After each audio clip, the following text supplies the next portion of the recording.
আঞ্চলিক মহাসড়কে চিত্রা নদীর ওপর নির্মাণাধীন একটি সেতুর কাজ চলমান রয়েছে। বাগেরহাটের চিতলমারী উপজেলার শিবপুর এলাকায় অবস্থিত এটি। তবে সেতুর নির্মাণ কাজ চলাকালে যানবাহন ও লক্ষাধিক মানুষের চলাচলের জন্য প্রয়োজনীয় বিকল্প সড়কের যথাযথ ব্যবস্থা না থাকায় চরম ভোগান্তিতে পড়েছে স্থানীয় বাসিন্দারা। গুরুত্বপূর্ণ এই আঞ্চলিক মহাসড়ক দিয়ে রাজধানী ঢাকার সাথে সরাসরি যানবাহন চলাচল করলেও বর্তমানে বিকল্প সড়কের বেহাল অবস্থার কারণে পরিবহন চলাচল বন্ধ হয়ে গেছে। বিশেষ করে জরুরি রোগী পরিবহনকারী অ্যাম্বুলেন্স চলাচলে মারাত্মক সমস্যার সৃষ্টি হচ্ছে। এতে দুর্ভোগে পড়ছেন রোগী ও তাদের স্বজনরা। স্থানীয় এক ভুক্তভোগী বলেন, বিকল্প সেতু হিসেবে নির্মাণ করা হয়েছে গাছের গুড়ি দিয়ে 2 লেনের অস্থায়ী ব্রিজ। তবে ওই ব্রিজ দিয়ে শুধুমাত্র ভ্যান, অটোরিকশা ও ছোট যানবাহন চলাচল করতে পারে। বড় ধরনের যানবাহন, মালবাহী ট্রাক ও গণপরিবহন চলাচল সম্পূর্ণ বন্ধ রয়েছে। এতে অন্য জেলা থেকে আমদানিকৃত পণ্যের দাম দ্বিগুণ বেড়ে গেছে। এলাকায় বাস চলতো, ট্রাক চলতো, এখন সবজিও জাতি পাচ্ছে না, তারপরে ধান নিতে পারতেছে না, বিভিন্ন কারণে সমস্যা আসছে। বাইপাস রাস্তা করে নাই, সমস্যা আসছে। এদিকে কৃষি ভিত্তিক উপজেলা হিসেবে পরিচিত চিতলমারীতে কৃষি পণ্য পরিবহনে ব্যবহৃত মালবাহী ট্রাক চলাচল বন্ধ থাকায় কৃষকরা সময়মতো বাজারে পণ্য পৌঁছাতে পারছে না। এতে একদিকে যেমন কৃষকরা আর্থিক ক্ষতির মুখে পড়ছে, অন্যদিকে ভোগান্তিতে পড়েছে ভোক্তারাও।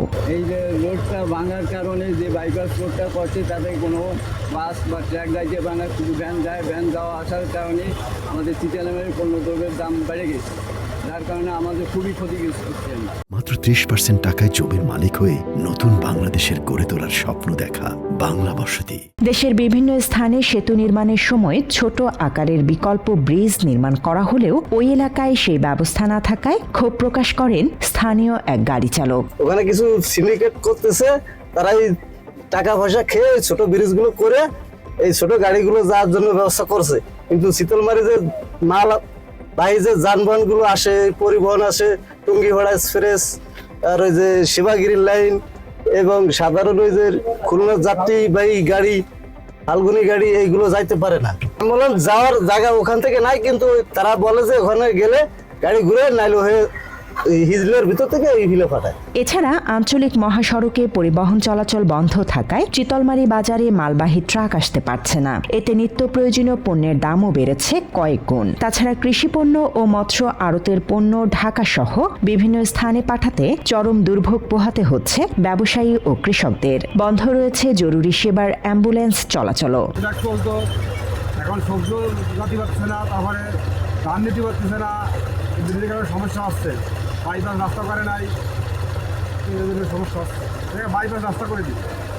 এ বিষয়ে ঠিকাদারি প্রতিষ্ঠানের কর্মকর্তা SM বদিউজ্জামান বলেন, বিকল্প ডাইভারশন করার জন্য বাড়তি কোনো জায়গা নেই। তিনি দায় চাপিয়ে দেন স্থানীয় নির্বাহী প্রকৌশলীর ওপর। ওইখানে ডাইভারশন করার জন্য সরকারিভাবে বাড়তি কোনো জায়গা নাই, গাড়িগুলি ঢোকার জন্য কোনো জায়গা নেই। এই রোডস অ্যান্ড হাইওয়েজ আমার SM মহোদয় যে সিদ্ধান্ত দিচ্ছে, সেই সিদ্ধান্ত অনুযায়ী আমাদের এখানে কাজ হচ্ছে। আপনার যদি কোনো বক্তব্য থাকে, জানার দরকার হয়, ভাই আপনি কষ্ট করে একটু Bagerhat roads and highways exchange সাহেবের কাছে একটু খোঁজ নেন। তবে সড়ক বিভাগের অনুমোদন ও নির্দেশনা অনুযায়ী কাজ করা হয়েছে বলে জানান বাগেরহাট জেলার নির্বাহী প্রকৌশলী মোহাম্মদ আশরাফুল ইসলাম। পর্যাপ্ত জায়গা না পাওয়ায় বিকল্প ডাইভারশন সড়ক নির্মাণ করা সম্ভব হয়নি বলেও মন্তব্য করেন তিনি।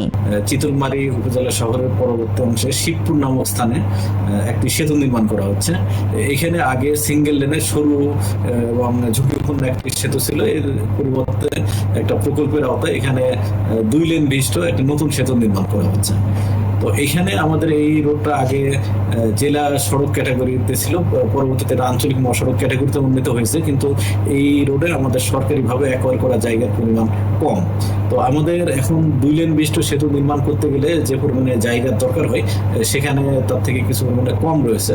এই কারণে আমরা এই সেতু নির্মাণের সময় যে প্রচলিত যে ডাইভারশনটা করার দরকার হয়, এই জায়গার অভাবে আমরা সেটা না করতে পেরে এখানে কাঠের পুলের মাধ্যমে বিকল্পভাবে ছোট ছোট যানবাহন যেমন রিক্সা, ভ্যান, অটোরিক্সা, মোটরসাইকেল এগুলো চলাচলের ব্যবস্থা করা হয়েছে।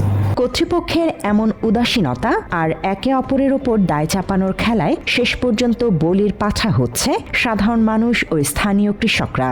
একটি টেকসই উন্নয়নের সুফল পেতে গিয়ে লক্ষাধিক মানুষের এই চরম ভোগান্তি আর কতদিন চলবে, এখন সেটাই সবচেয়ে বড় প্রশ্ন। কার্যকরী ব্যবস্থার মাধ্যমে দ্রুত এই অচলাবস্থার নিরসন হবে, এমনটাই প্রত্যাশা ভুক্তভোগী এলাকাবাসীর।